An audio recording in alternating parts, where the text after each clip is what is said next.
문희상 국회의장이 일본의 강제동원 문제를 해결하자며 발의한 법안이 있었죠. 한일 양국 기업과 국민의 기부금을 모아서 일제 강제동원 피해자에게 배상하자는 내용이었습니다. 하지만 일부 강제동원 피해자 단체와 역사학계 등의 반발이 만만치가 않습니다. 팩트와이에서 주요 쟁점의 사실 여부를 따져봤습니다. 한동호 기자입니다. 한국 국민의 피해와 아픔을 한국이 선제적으로 품어야 한다는 대전제에서 출발하겠습니다. 법안의 핵심은 한일 양국 기업과 국민의 기부금 등을 모아 한국의 재단을 만드는 것, 그리고 그 재단에서 강제동원 피해배상금을 주자는 겁니다. 법안에 따르면 강제동원 피해자가 재단에서 위자료를 받을 경우 재판 청구권은 포기한 것으로 간주합니다. 재판이 진행 중이라면 소송은 취하됩니다. 재단은 위자료를 준 피해자의 권리를 넘겨받지만 그 권리를 나중에 일본 기업 소송에 쓸 가능성은 현실적으로 낮습니다.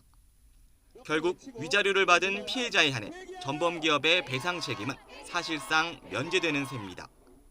피해자를 청산하기 위한 법률이다라는 느낌이 들었습니다. 이 재단을 통해서 2억 원씩 받고 화해해서 더 이상 아무런 법적 권리를 행사하지 말라. 문희상 법안의 핵심은 강제동원 피해 조사와 지원입니다. 일본 정부의 사과, 배상 요구는 나와 있지 않습니다.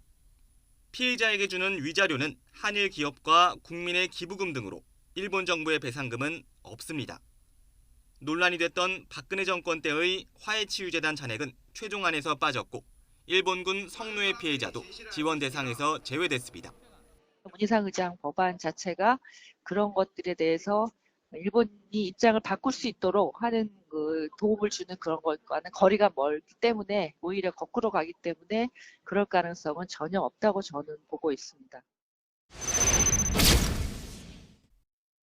2차 세계대전 전범국인 독일이 피해 보상을 위해 만든 기억, 책임, 미래재단. 문희상 법안의 기억, 화해, 미래재단과 이름은 비슷하지만 근본 차이가 있습니다. 책임의 주체입니다. 독일은 전쟁 피해국의 출연금 없이 독일 정부와 기업의 지원금으로 배상했고 공식 사죄도 꾸준히 해왔습니다. 문희상 법안은 피해국인 우리나라와 가해국인 일본의 책임을 동등하게 지우고 있습니다. 배상 대상도 다릅니다. 독일은 독일과 인접국가 피해자 모두에 배상했지만 문희상 법안은 국외 강제동원 피해자를 지원할 뿐 국내 피해자에겐 배상하지 않습니다. 고령으로 이제 시간이 얼마 남지 않은 강제동원 피해자들이 원하는 건 최소한의 위자료일까요? 일본의 사과일까요? 공은 이제 국회로 넘어갔습니다. YTN 한동우입니다.